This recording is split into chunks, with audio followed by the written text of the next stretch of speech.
Hello, and welcome to the Let's Talk Transformation podcasts. I'm delighted to welcome Urs Koeing for today's episode, and we will be discussing being radical and being radically humble. Not two words that we would normally put together, so hold that thought. Urs, welcome to the show. Thanks, Susie, for having me. I'm delighted to be here. I'm delighted to have you. It's a pleasure to have you on the show and get the chance to engage with you around what I read in your book, essentially radical humility, but the learnings and the stories from your book where you generously share your thoughts, your feelings and your experiences, but from loads of different perspectives. So as a UN peacekeeper, as a coach, as an ultra athlete, as a father, and what I really liked, as a completely fallible human being. So after that, where do I start? That is me, indeed. Yeah. But aren't we all fallible? And that's what we have to accept. So it would be great, though, if we could start with the opening scene in the book, which is set in Kosovo and is one of your peacekeeping missions. Because for me, it seems, well, it was already impressive to read all about that story, but also I thought that maybe that was a light bulb moment for you. And this is me reading my assumptions into the book, of the formalization of your approach around radical humility. So can you tell us a little bit about why that anecdote, what sticks with you about that experience, and was this or not the inspiration for your book? Right. So the anecdote has sort of two parts. And maybe a bit of context. So I was out of the military for 22 years when I, at almost 50, decided to rejoin the military. And so, as you can imagine, it's not straightforward. Like, how will I handle standing in attention, all the rest of it? So sure enough, on the second day of my peacekeeping training, I dropped my flak jacket on the hard asphalt. And there's this young sergeant walks towards me and starts chewing me out like there's no tomorrow. I'm 50 years old, like I'm double his age, and I'm higher in rank too. And so it takes all the humility and restraint not to make a snarky comment. So I do ask myself there, like, how do I make sure I never ever drop this vest ever again? So is the first part.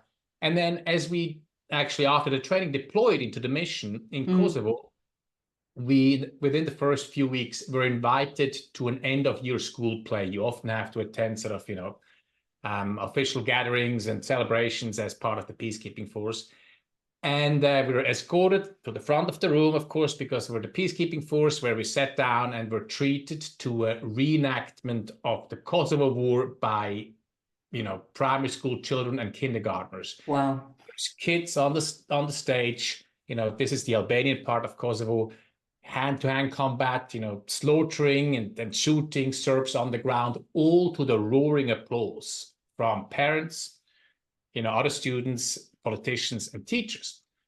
So I'm sitting there going, I thought I understood what's going on here. I was just very studious. I read up a lot about obviously the socioeconomic and history and the conflict and all the rest of it. And then I sat there realizing I actually don't get it at all.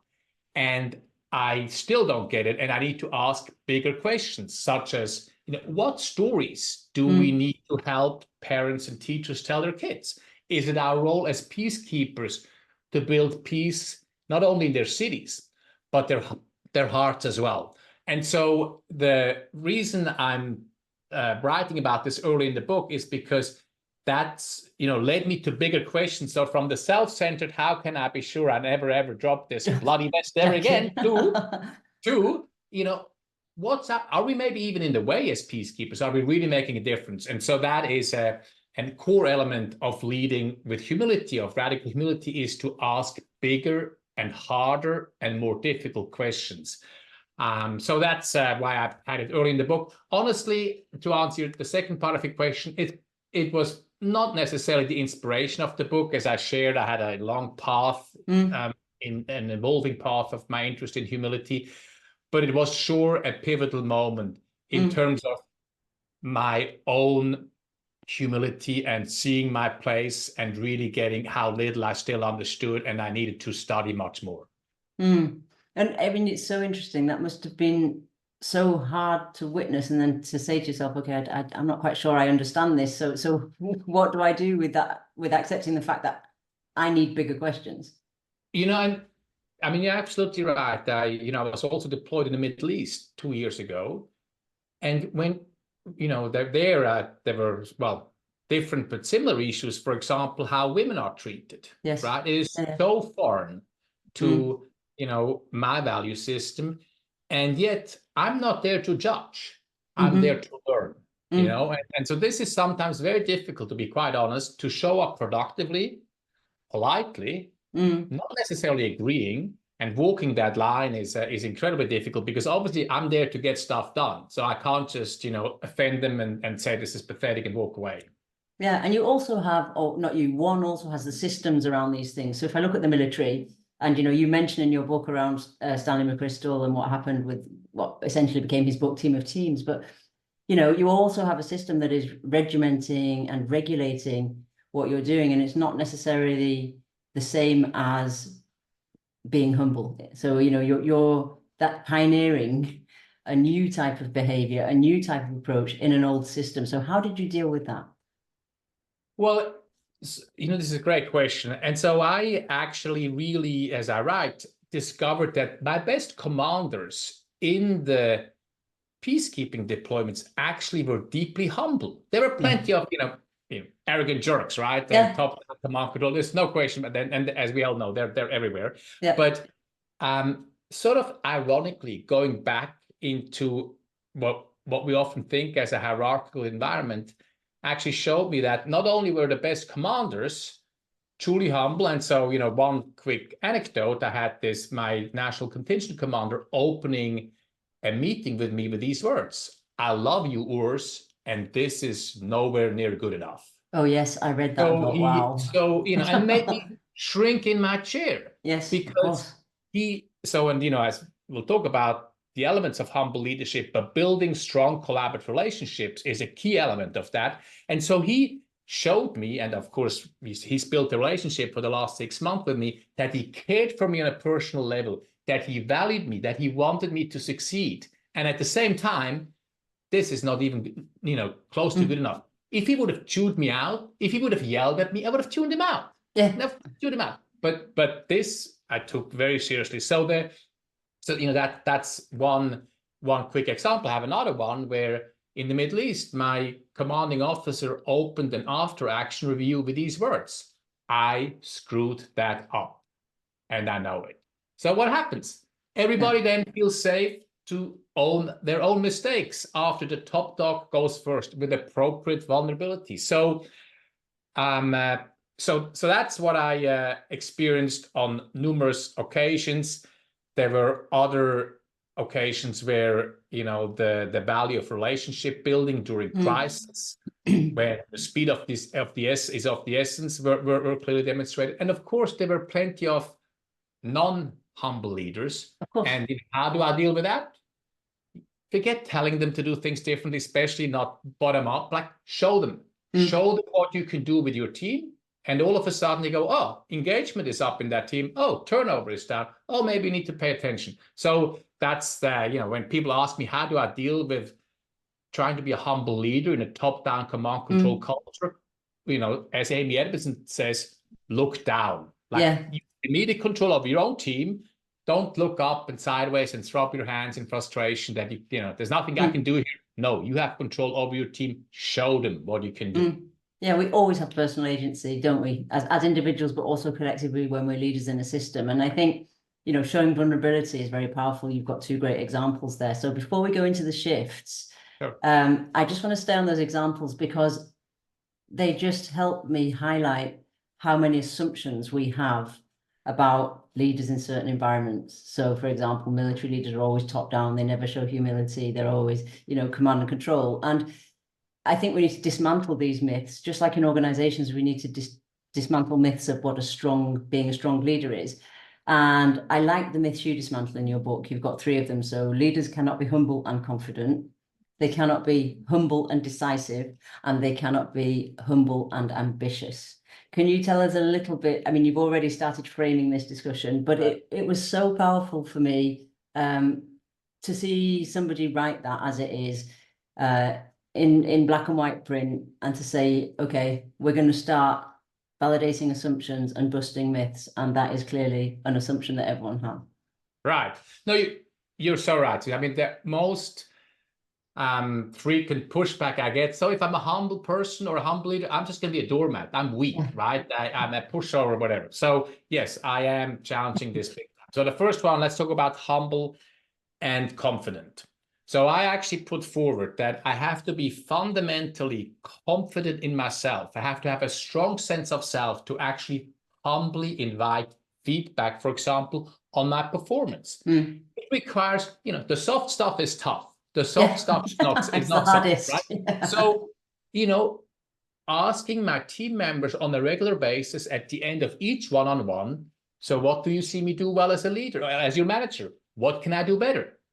That requires incredible confidence, because I know for myself, when I'm already down a little bit and not feel good about myself, that's not when I go and invite hard feedback. It simply isn't. So the humble act of inviting feedback actually requires me to be fundamentally confident and have a strong sense of self. So they go together in my book. In terms of ambitious and humility, I mean, what does ambitious look like? It looks like asking hard questions. What business are we in? Why are we failing, Susie? What's my part in it? Right? And these are humble questions to ask, but only if we ask these hard, difficult questions, are we actually achieving? And so once again, I would argue that I need to have fundamental humility to actually ask these hard questions that will help me achieve. And of course, thriving for achievement is the very definition of being ambitious. And then, decisiveness, that goes actually back almost to Jim Collins's work in 2001. He was the first one really to write about the benefits of humble leadership when he talks about level 5 leadership. And he showed that, the most effective leaders are no nonsense, hard business drivers, very decisive, no worries making hard calls, and at the same time displayed great personal humility. And as he says, when stuff goes sideways, they look in the mirror, and when there is success, they look out the window. So that's the dismantling of the myth for you. Yeah, the what you call tough on business, tender on people. I really liked that, because it is always balancing these two things around how we get things done, and particularly decision making, how inclusive that decision making procedure is. And I think humility is the starting point for that, but it's so hard to do. So we talk about it so much because we, particularly since COVID and everything's become more interconnected, and we need different styles of leadership.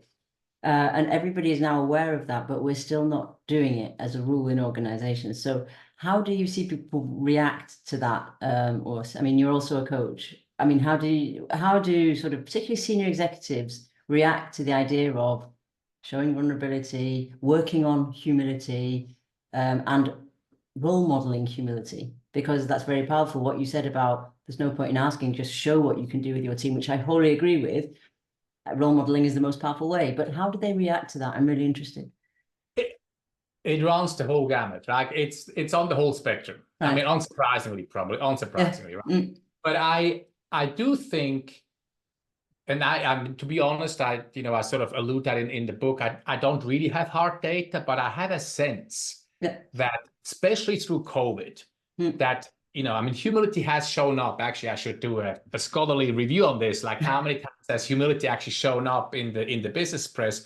And it's really, in my opinion, appeared much more frequently. People talk about it more often. I mean, think about Microsoft CEO Nadella. I mean,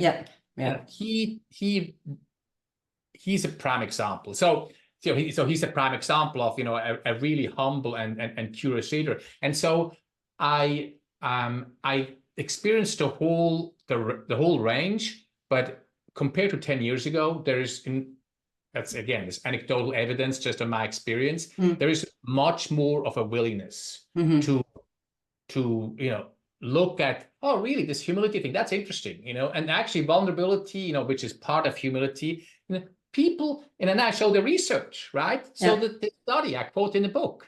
So pairs of complete strangers are brought into a lab and they're tasked with asking each other and responding to meaningful questions for 45 minutes. And the meaningful questions are, what does love and friendship mean to you? If you only had 1 year to live, what would you change? At the end of 45 minutes, the participants are asked to rate the level of trust.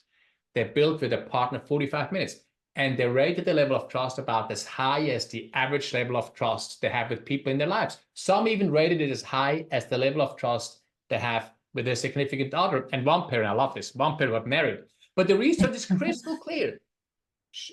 Showing up with appropriate vulnerability is one of the quickest ways to build trust. I mean, Brené Brown famously said, Yes. Vulnerability is the last thing I want to show you. It's the first thing I'm looking for in you.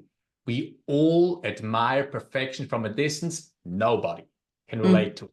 So this is a quick aside here, but the vulnerability piece, I experienced quite a bit of openness from folks, and unsurprisingly, people are insecure. Yes. And then compensate that with arrogance and overconfidence. Obviously, are less open to it. So I don't have a clear answer here, but it runs the whole spectrum.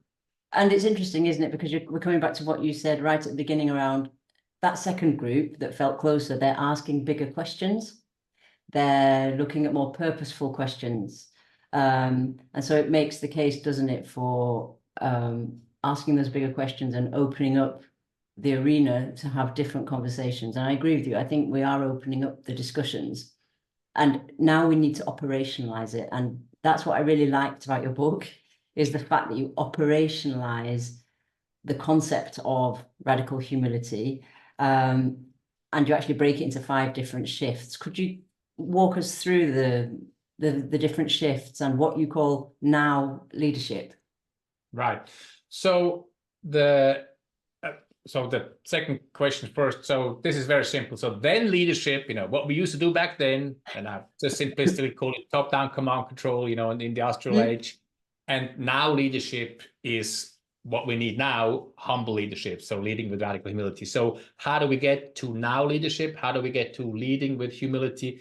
It's 5 shifts. And by the way, I'm the biggest cynic of them all. We all have 7 habits and, 3 mindsets and have 5 shifts, right? So, Brilliant. there you go. But that does help to, as you say, operationalize it, right? So the first shift, and that ties into, the definition of what it means to lead with radical humility, is digging deep, or deep self-awareness. So the first piece is really, and that's a very important one. So when I ask people about humility, like that's what sort of comes back most frequently. Well, I see myself accurately, like I don't see myself as somebody who I'm not. So developing deep self-awareness. And by the way, I want to be very clear. I advocate obviously for humility in leadership. Let's just take it a step back. But I don't advocate for it because we want to be nice or lie or please. I really don't. I advocate for it because there's a business need out there. And so, the self-awareness piece is a prime piece. There's so much research out there showing that self-aware leaders build better relationships, communicate more effectively, they get promoted faster. And that's sort of a no-brainer if you think about it. Yes. and their businesses are more profitable. So, in a world where constant learning and growing is required, increasing our self-awareness is a must-have, not just a nice-to-have. So that's that piece. And, we can talk tactics. It's, of course, the 360s. It's what I said earlier. Ask your team members at the end of each one-on-one, what do I do well? What can I do better? And train that feedback muscle on a regular basis. So it's not this scary one-off thing I do once every 6 months. And then, I'm all worried about what comes back. So, and to manage the assumptions, I think the simplest way of finding out what people think is to ask them. You're right. It's just like, so what did I do well? What did I not? Do you feel included? Do you not feel included? Do you feel okay? Do you not feel okay? But it's so simple to say, but it's so hard for us humans to actually have those conversations. But because we're afraid of what might come back. Absolutely. So then in the first shift, I also talk about the value of focus. So, we have to have the humility to know that we can't do everything, but we can almost do anything we put our minds to. And, I have a background as an ultra endurance athlete. My sister is a much more successful athlete than I am, but athletes are masters at ruthless focus, blocking everything else out. So, you can think of Lance Armstrong what you want, but he is a master at focus. So I probably shouldn't say this, very controversial figure, but there you go. He is good at focus. I think we can agree on that. So, Yes. and then in the first shift, I talk about the importance of failing successfully. Yeah. So how do I, instead of being flooded by my strong emotions of potential shame, embarrassment, or self-consciousness, how do I shift from being flooded by those emotions to learning from the experience? And there, the key element is reframing. So that's the first shift and the first element of leading without accountability. It's the self-awareness part, this digging deep. Yeah. And so basically, because when I looked at your 5 shifts and I read the book, almost you can overlay over the top the concentric circles of I, we, and us, me as an individual leader, us as a team, and the organization, if I look at that. And so you're essentially looking at scaling. And for me, the glue in those shifts is relationships. Right. So, the currency of the concentric circles and relationships are the currency of systems for me. So, and, I love the definition of humble organizational leadership, which requires you to understand and actively develop. So I have agency there, interpersonal and group dynamics, but also to take full responsibility for driving how team members act. And I really, really like that. So can you walk us from how I get from the dig deep shift number 1, self-awareness, to actually being in a position where I can start actively developing the glue, I'm going to call it the glue, between me and my team and between the teams of teams. Yeah. So you said that so well, by the way. So the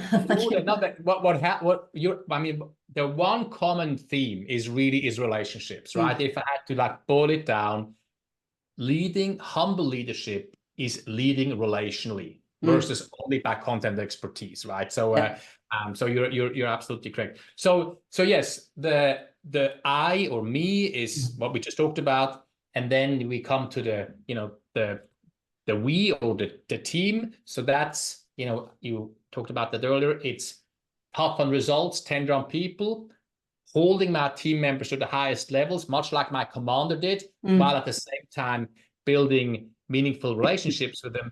And this is, it helps us to apply, the platinum rule of leadership, right? The golden rule says treat others like you want to be treated. But no. You build relationships, you get to know people, you can treat them how they want to be treated. And so the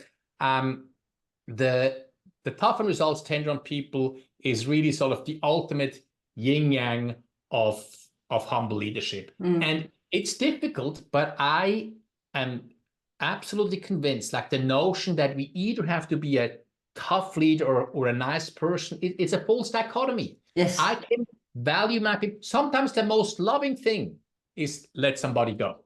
Yeah. Fire somebody. Tough it's love. the most loving. What's that? Tough love. Exactly. Well, it's the most loving thing I can do. And so so that's the second shift in there. And then I talk about the next 2 shifts are, lead like a compass and full transparency. And the leading like a compass, basically, and there's a lot of buzzwords in here, delegation, empowerment, empowered execution at the front lines. I get all that. But the idea is, what's our natural tendency as leaders? We want to be needed. We want to be asked for a lot of approval on decisions. We want to be involved in stuff. Why? Of course. Makes us feel important, right? Yes, of Makes course. us feel needed. Exactly. Oh, I'm busy. I must be important, right? So I challenge all of us to fight that urge to, be involved in the weeds. And, I would put forward the true test of leadership is how the ship runs when I'm not there. Yes. How can I make myself obsolete? How can I work myself out of a job? And I'm not naive, by the way, right? So, this is easy to say here on a Zoom call, and it's very hard to execute, but it is doing things like everything that comes across my desk.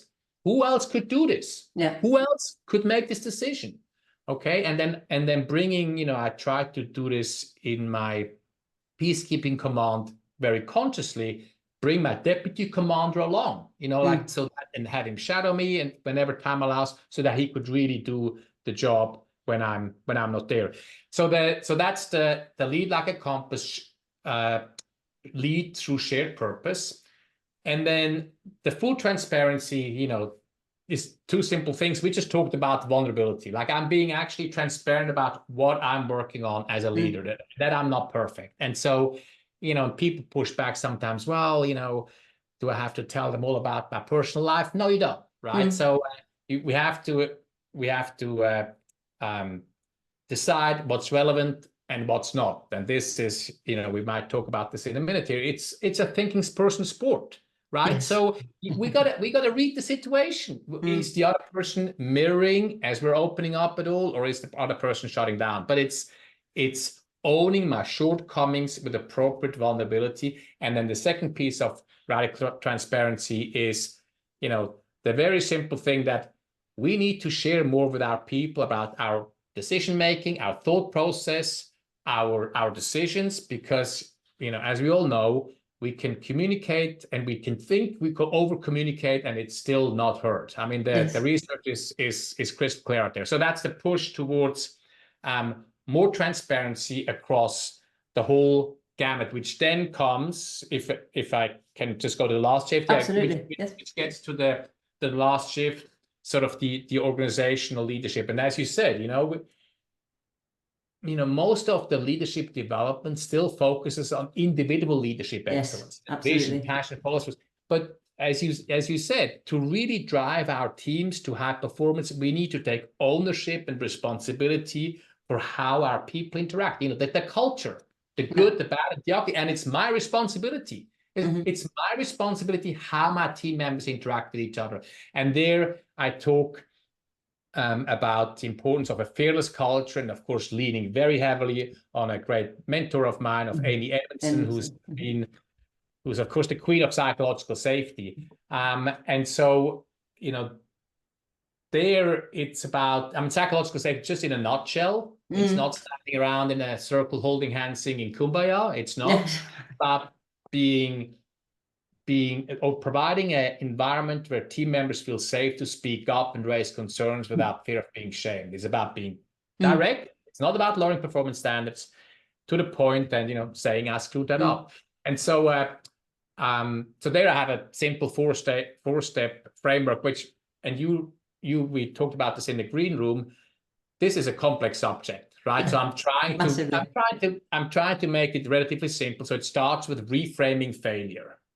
Right. So I think Amy Edmondson tells this story about a United Airlines captain.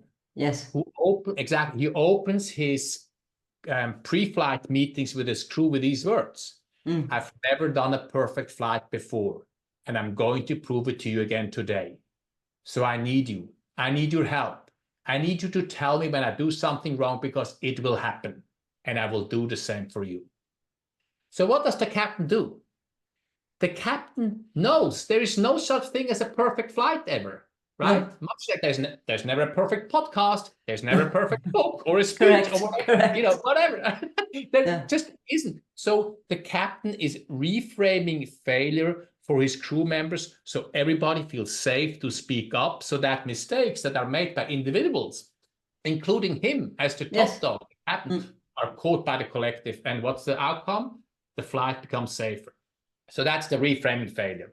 And then, encouraging speaking up is the second step in there. And so this, involves, and, we both have coaching backgrounds. So, stuff that's near and dear to our hearts, powerful questions, how do we listen well, acknowledging and thanking. And that's hard. When people speak up, our first response always needs to be, thank you for bringing this up, even if we disagree with what's being said.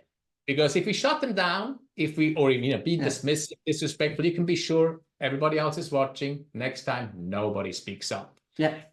So the acknowledging and thanking is the next one. And by the way, just to be clear, it's not a popularity contest, right? I always ask, I always listen, I always thank. But if I'm the leader and have the ultimate responsibility, that I get to decide at the end, potentially. So, or not potentially. So, and then the last piece is, and that's an extension to a lot of the work that's been done on psychological safety, the value of experientially learning together. So taking your team, and I write about being in hostage training Yes. situations. That's a great anecdote.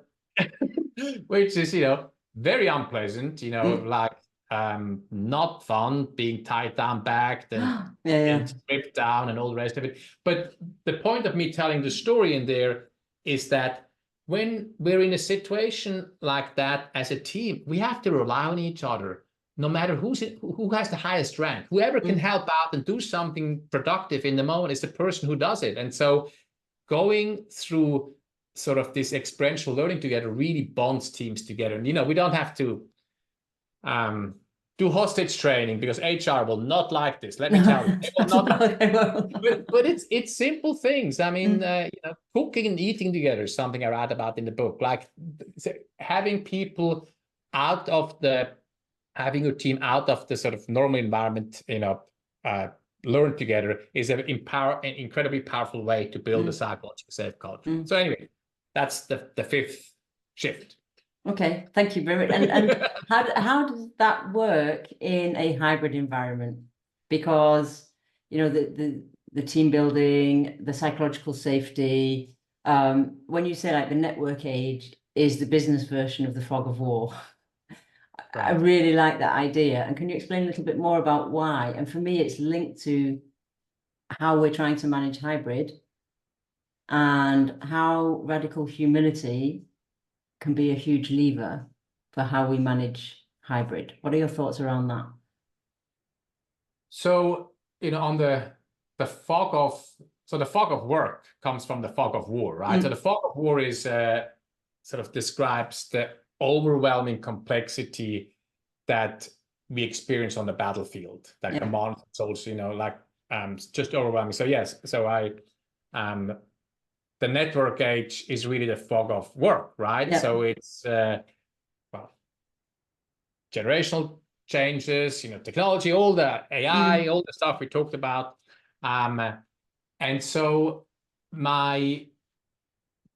so I think about the network age or the fog of work as faster moving, deeply interconnected relationships. Right? So things are not linear anymore, they're complex. Everything is connected to each other. And so the way I maybe simplistically think about how do we tackle that? We tackle that external environment with strong internal relationships. So we mirror what's going on out in the world with strong internal relationships, which obviously we just talked about is a crucial part of leading with radical humility. And I like the immune system metaphor. Actually, so looking at even one-on-one relationships or team relationships as an immune system. So what happens to a new immune system? It gets stronger when tested, right? So when we get sick, we actually get worse for a little bit, and then we actually are stronger afterwards. And I think the same is happening and actually happened through COVID. There is some data on that teams that were strongly connected actually got stronger when tested. Think about the relationship you have with a friend. When you go through a tough time with a friend, sometimes the relationship doesn't survive, but more often you actually come out stronger in terms of the relationship. So that is the case as well with teams and organizations. So when we get tested, when hard times come, and COVID was one of those examples, we actually come out stronger than those who were weakly networked actually got weaker. I think Fortune did some research on that. So do you think the key to successful hybrid working, therefore, is the quality of the relationships as well? Oh, yeah. I mean, look, absolutely. To me, and, I'm not an expert on sort of what hybrid specifically requires versus in person. But to me, there's not much different. I mean, all the stuff we know about, like when we bring people together, let's be intentional. Let's build relationships, right? So when we bring people, when we order them back to the office, like that it's made with a conscious understanding of what we're trying to achieve. And I would put forward absolutely that the network building, the relationship building needs to, and get to know each other, show up with appropriate vulnerability, deepen relationship, like that is, and by the way, we can also do it virtually. We can also do it virtually. There's no question about it, right? So, course. but it's you know, to some extent more powerful when we're in person. So I think you're absolutely right. The key is relationship building in person or hybrid or just remote. And I think so. You've touched on the generational shift, which is huge for workplaces. Of course, there are like now 4 or 5 generations in the workplace, which brings its own challenges, but also opportunities. Do you think, Urs, that the younger generation are better equipped to manage this relationship building in an interconnected way? And if so, what? And I'm talking from a human dimension. I'm not talking about knowing how to work the tools, because they are clearly more digitally native than we are. Okay, that's that. You know, my son often shows me how to use stuff and how to put things on the phone, and yeah. Same here. Yeah. But in terms of the human dimension of digital, I like to call it, do you feel that they're better equipped? Honestly, my answer is I'm actually not sure. But what I do know is that the research shows that the younger generation values strong relationships quite a bit. Yeah. Even there's some research, I think I have that in the book somewhere, where they even value it more than salary and money. Yes, you and do. So, Yes. yeah. So you know, that is, you know, that's, I think that's a Glassdoor survey. So I would think, you know, sometimes, to be frank, with my, you know, with my 2 teenage boys, like when they call me on their phone, I'm like, guys, can you have an in-person conversation? I mean, one of the things, and this is, you know, just personal stuff, right? So youngsters don't know how to make phone calls anymore. No. Because it's all text, right? Yes. So there is, so I'm that's neither here nor there, I guess, but I'm not sure if they're better equipped per se. In terms of the actual skills, what's clear to me, though, is there is less of a willingness to just accept things because I tell you that's how it is. There's less of a view that hierarchy per se is something positive. And so we all know this, like it's his question sometimes, actually, you know, to the nth degree and beyond. And so I would think that there's some hope that the younger generation is embracing humility in leadership more or better than some of the older generations. I would put that forward. Yeah, even though they text each other from room to room, when they're in the bedroom next to each other, they text or they WhatsApp. But okay, but I think it's really interesting because, you know, when you have those discussions around how can we equip our children for the future, whatever the future looks like in terms of work and jobs and society, I always feel that one of the only things that we can equip them with is self-mastery, managing their ego, managing their humility, understanding this type of subject. And you touch on it in your book, but it's not taught in schools yet. Well, it is in some countries. In Denmark, it is. For example, empathy is taught in nursery and primary schools. But what are your thoughts around that? How can we equip the next generation to be radically humble? Yeah. So I think you're actually absolutely right. I mean, I have certainly experienced in the school where my children went to and are going to, that, for example, growth mindset is actually, which, you know, we haven't even talked about, and so that sort of undergirds like all of these 5 shifts, is actually taught. And so, and I think I have an anecdote in the book where, you know, so you're not there yet. You don't know it yet. You haven't mastered it yet. Exactly. And so, you know, we can be cynical and say it's all semantics, but it's actually not. It really isn't. And so, you know, by the way, talking about that, there's a study out, which I believe I also write about in the book, which actually shows that the best predictor of a student's final grade is not their mental ability, not their smarts, but how humble they are. The ability to ask for feedback from fellow students and from professors, and the ability to accurately assess, self-awareness, how much studying I need to do. So this is a study out of the University of Washington here in Seattle. And so so that humility is actually one of the best predictor for a student's final grade. So I think Now I'm losing my train of thought. What was your original question, Susie? Around how we can equip the next generation to be radically humble. Yeah, growth mindset and leading by example. I mean, I'm trying to do this, literally with my children, and I say I screw up, and I screwed that up. Like that wasn't cool, but that did. Like it helped me get better. And I share with vulnerability that while I'm your dad and I'm not always gonna do what you like, and I will put my foot down certain things, but I always can become a better dad. And so I think that the conversations, the modeling we can do for our children. I mean, nothing beats the role modeling versus the talking about it. I mean, that's the way to go.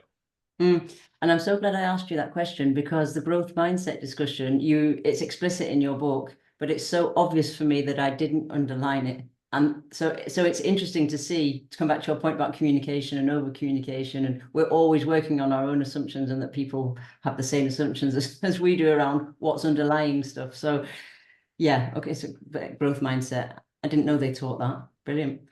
Yeah, no, absolutely. Can I just add one other thing? So what you just mentioned there, you sort of didn't touch on growth mindset because you sort of felt it obvious was just so obvious. Exactly. So this is one of the big, coming back to the very start of our conversation, Susie, what the biggest things I've taken away from these peacekeeping missions, like checking my assumptions, and more often than not, getting the mirror like held right in our face.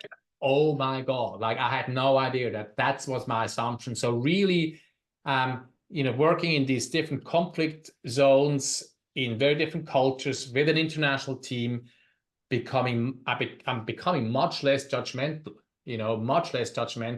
and doesn't mean that I'm not, and really working hard on trying to understand where the other person is coming from, even if I totally disagree with how they're showing up, which is very hard. It's so hard. Yeah. But that is one thing that, that I'm certainly still very much work in progress in there, but that's one thing that sort of these peacekeeping experiences have helped me to strive towards.